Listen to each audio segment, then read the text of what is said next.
Thank you. Well, thank you very much, everybody.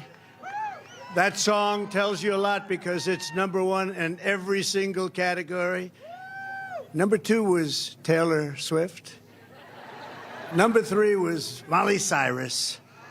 So we have our moment, and that tells you that our people love those people. They love those people, and it's an honor to be here. I say hello, Texas, a big hello to Texas. We had tremendous victories in Texas.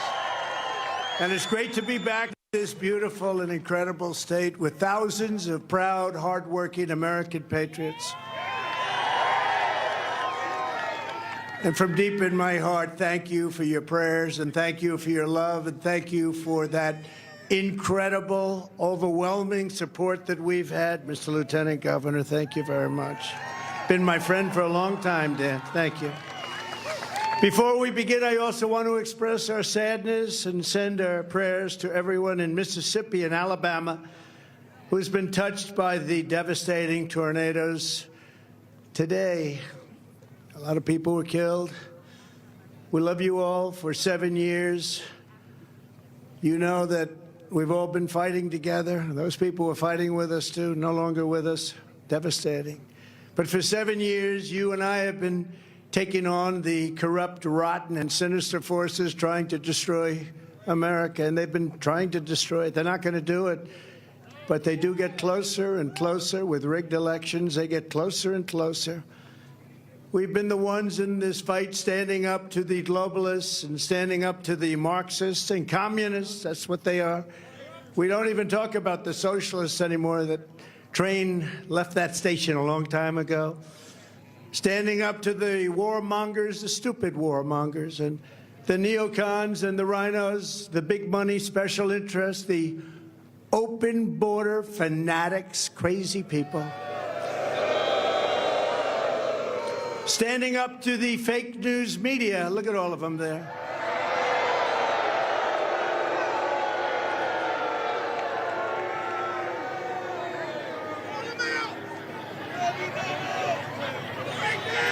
That's a big group, but they don't want to tell the truth. That's why most of them are going down the tubes. You look at what's happening with media, they're going down the tubes because they don't want to tell the truth. They don't want to talk about what's happening with the laptop from hell. They don't want to talk about those things, and that's what's happening to them. But the vultures and the sellouts who got rich, bleeding America dry, our opponents have done everything they can to crush our spirit and to break our will. But they've failed. They've only made us stronger. And 2024 is the final battle. That's going to be the big one. If you put me back in the White House, their reign will be over, and America will be a free nation once again.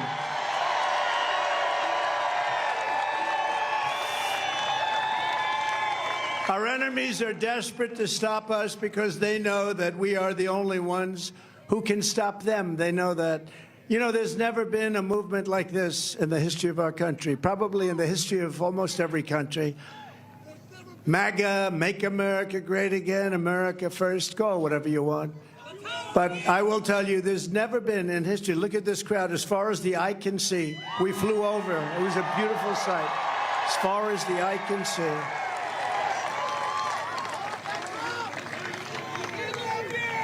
And I did tell your great Lieutenant Governor, I said, you know, Dan, let's not do one of those 50-50 areas or an area where we're a little behind. Let's go right into the heart of it. Come on, let's go.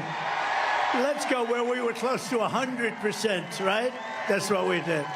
But as far as the eye can see, the abuses of power that we're currently witnessing at all levels of government will go down as among the most shameful, corrupt, and depraved chapters in all of American history. It's happening right before your eyes.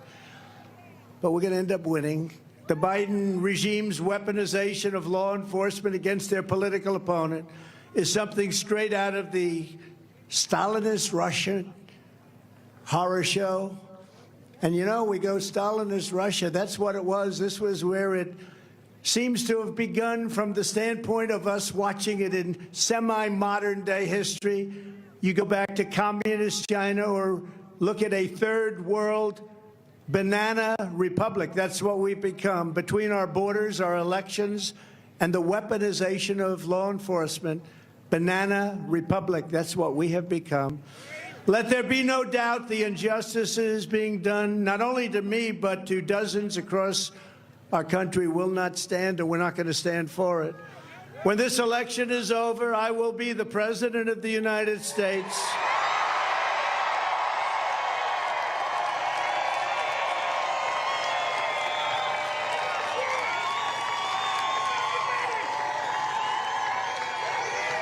You will be vindicated and proud, and the thugs and criminals who are corrupting our justice system will be defeated, discredited, and totally disgraced. That's what's happening.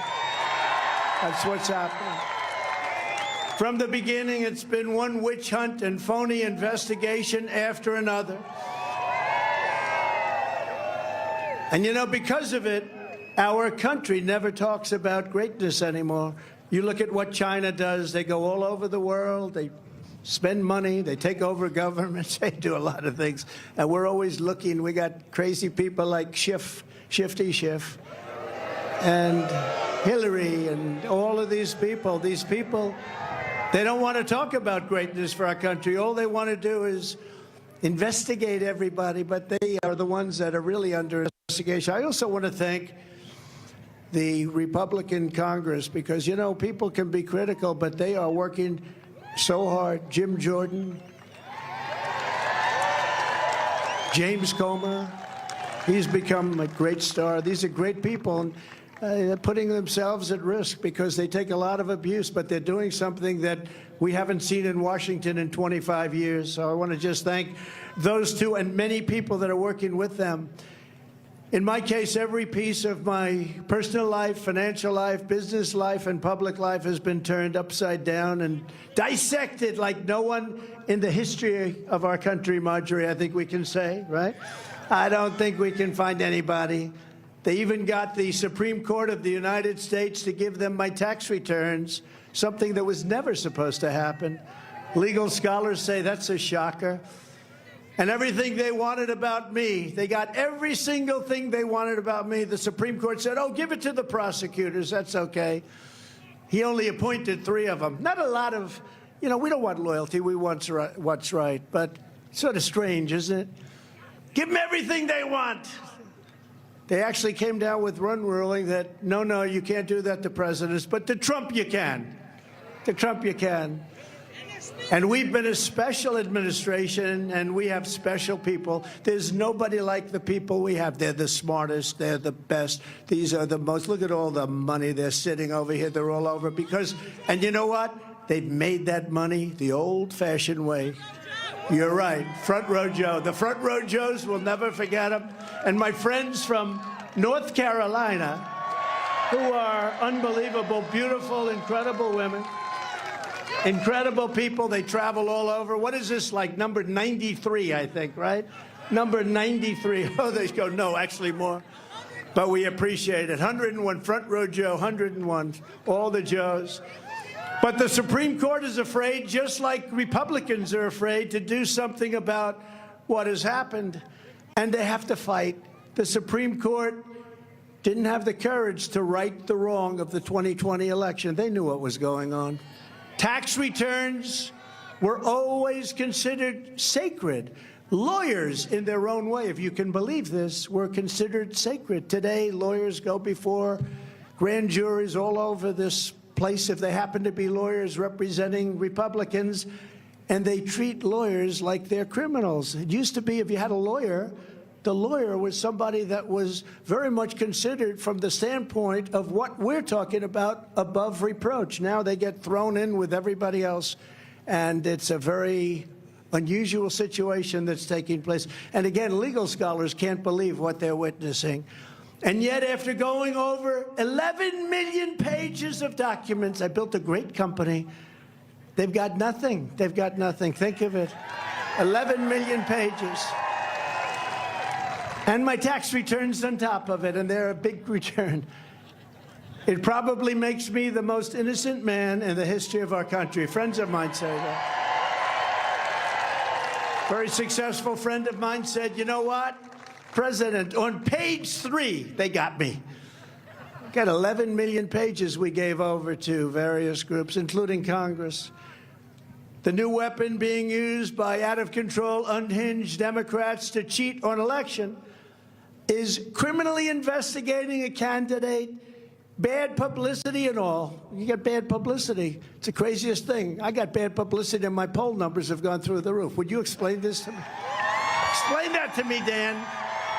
Mr. Congressman, you got to explain it to me because nobody else has ever heard of it. But you know what? It gets so much publicity that the case actually gets adjudicated in the press.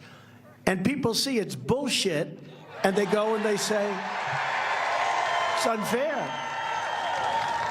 But it takes place by the Department of Injustice and their local henchmen at the AG and DA's offices throughout the country. They use the local offices, like in New York City, like in Atlanta, like in Chicago and Los Angeles.